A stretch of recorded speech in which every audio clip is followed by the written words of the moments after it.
Hello everyone. I didn't say anything in the previous videos, but the next week on Friday I will participate in a tournament near my place in Vicenza here in Italy, and there will be also a lot of FIDE Master. I think 4 or 5 international master and even one Grandmaster that I think is ranked sixth or fifth in Italy. I don't know. But yeah, I hope it will go well. I will share the videos, my games here in this channel for sure. But this video is for this reason. I want to show you my favorite game from one of my tournaments, and well, it was one of my first tournament, and I had a lot of emotional issues. I was anxious when I was playing before playing, and this happened 5 months ago, 6 months ago. I don't remember, five, I think. And so yeah, this tournament went quite well. I won the first two games, maybe the first one. I drew the second one, and then I won the third and the fourth game. And for the ones that doesn't know how a tournament works, are 5 rounds, so 5 games. Each one is 90 minutes per player plus 30 seconds each time you press the clock. So yeah, it was going quite well, and I was in the second board. Me and my opponent were both at 3 point alpha, and the first board were 4 points. But yeah, so and there were only three prizes, so I had to win this game because the guys on the other boards would have surpassed me in the rank, in the final rank. So yeah, quite a bit of pressure I had to win. So yeah, and this game was against a kid that well, I played 2 3 times in a tournament with him, but it was the first time that I played against him in this one, and yeah, it's my favorite game. So no more words, and let's start the game. I was black, he was white, and he went for e4, and I played the French, so e6, d4, d5, and he went for the Tarrasch variation, so knight d2, and I played knight f6, push, knight e7, d7, knight f3, and c5. He reinforced the center with c3, and it makes a lot of sense. Knight c6, my plan is to put pressure on the d4 pawn, and here he played knight b3, and I thought it was a bit strange.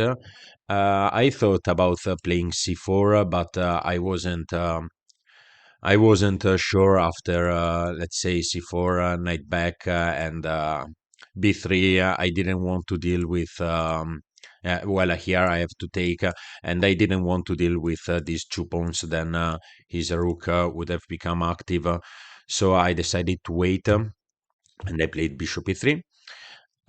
Here he played bishop e2, and I castle, and here I took, and I thought, well, I'm good. I'm good because now this knight is a bit strange. Here is out of the game, and my plan was just to play f6 and try to take a bit of space to develop the light square bishop. And if I'm able to do that, I will be fine. He went for knight e5, and I just improve the position of the bishop, and he went for f4. So here I thought a bit because f4 is not the move that you want to play in this position. Then this diagonal becomes weak, and this pawn is even more weak than before. So I thought a bit, and then I decided to go for queen b6 to put pressure on the diagonal, and he played king h1, makes sense, and I went for knight e4. And knight e4 as a well, the idea of knight e4 is simply to take, because if I take, let's say he moves a3, I can take with the bishop, and well, if he takes with the pawn, is a fork. If he takes with the other pawn, is still a fork. So my idea was that, and the only way to prevent this idea is with bishop f3. So now if I take, he can take back with the f pawn because the file is closed. And yeah, when I went for knight e4, I had to calculate a bit because now this knight, well, he will take my knight to ruin my structure. And this pawn is really weak, so I had to counterattack in some way. And I decided a5. So once he takes my knight, I can take back with the pawn, and then I have ideas of a4 to dislodge this knight from the defense of the d4 pawn. But I had also to calculate knight c4. He played it. Because now is not clear what I want to do. Here I should have played queen d8, but I went for queen b4.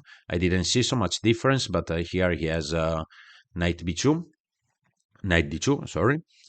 But he traded them. He traded, and I was happy in this position. Then another thing is that meanwhile, I told you there were only three prices, and the first board were playing well a guy that I know, and his opponent, and the situation was super drawish. So I was like, no, I have to win to go to get a prize because the first two places will be for the first two players. So, and I couldn't draw this game because otherwise the other players would have surpassed me. So I was like, I have to push. And yeah, just to tell you the emotions. I mean, also this stuff matters when you are in a tournament. You do a lot of considerations and stuff like this. So I wanted to create a position that was imbalanced, and he went for bishop e3. And on this move, I sense a bit that he was not secure about his position. Until then, it was balanced. Maybe with rook e1, try to go for the pawn, but bishop e3 was a bit passive. So here my plan was well, I have to activate my bishop, so I just played b6 with the idea of placing my bishop on a6, and he went for knight d2, and I placed my queen on d5, and he went for queen b3. So here I was a bit unsure if the right move was bishop a6 or knight b4, but in the end I played knight b4, and now I'm threatening. Well, I'm threatening to take back with the pawn if he takes, but also I have a nice outpost on d3, so he didn't trade the queen, and he went for rook c1. I went bishop a6, and here we both had something like 20 minutes. And I didn't want to take the queen because then this pawn is really weak. He would have traded with the pawn, but here he played a3, and I knew this was a mistake, so I traded.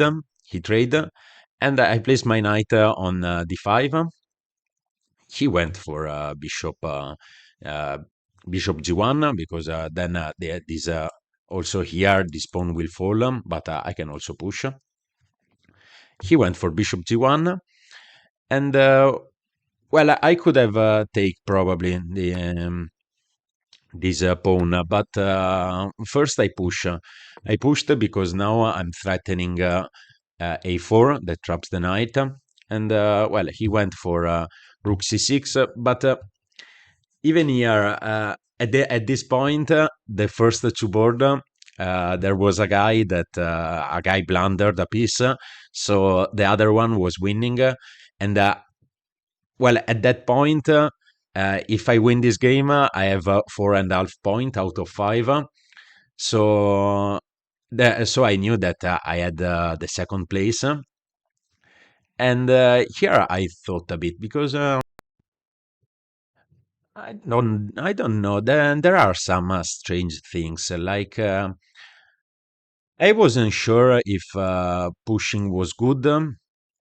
I didn't know how to convert this pawn in a passed pawn, and well, it is also the last game of the last day of the tournament, so you are a bit tired.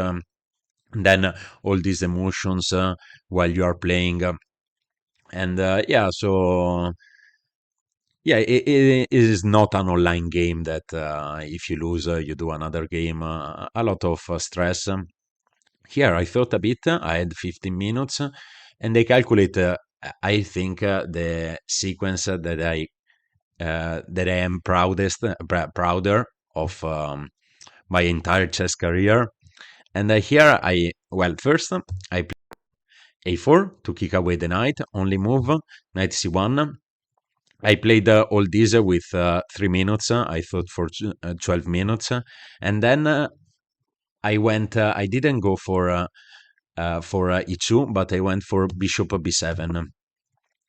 And on bishop b7, the idea is that this pawn is really weak. So he went on c2, and here I trade the e3 pawn for the f4 pawn because after he took. I sacrificed the knight. He took, and there is queen f1, forced bishop f1, and now rook c1, rook c8. If he wants to save the rook, he has to play, and he played it, knight b3. But now I take the rook, knight takes, rook c1, and he is completely stuck. He can't move anything. The only thing that he can move without being taken is this pawn. So he went for h3. I took the knight, and when he played king h2, I traded the rook, and this was a. I mean, this is a winning endgame, so I convert it pretty easily. Here, I didn't want to think so much, so I just trade the bishop, and in the end, I was able to deliver checkmate. Not checkmate. He resigned first before. Yeah. So this is how I arrived second in one of my first tournaments, and with this game that this sequence, I was super. I don't know how to say. Super emotional about this sequence. I couldn't believe that this was actually working. When when you find yourself in a winning position after 4 hours of game, you feel this stress that goes away from your body, and this was yeah, this is it. So I hope you enjoy the game. I wanted to share with you this game that is my favorite one. And nothing. Friday, the 8th of November, I will start to do this tournament that will last for 3 days. I hope I will be able to share the games the same day, but I don't know. Maybe it's a bit different because I will come back late at the evening, and I have also to prepare for the day later. And also during the lunch, I will have to study for my next opponent. But if I'm able to do it, I will for sure do it. So thanks for watching the video, and see you in the next video.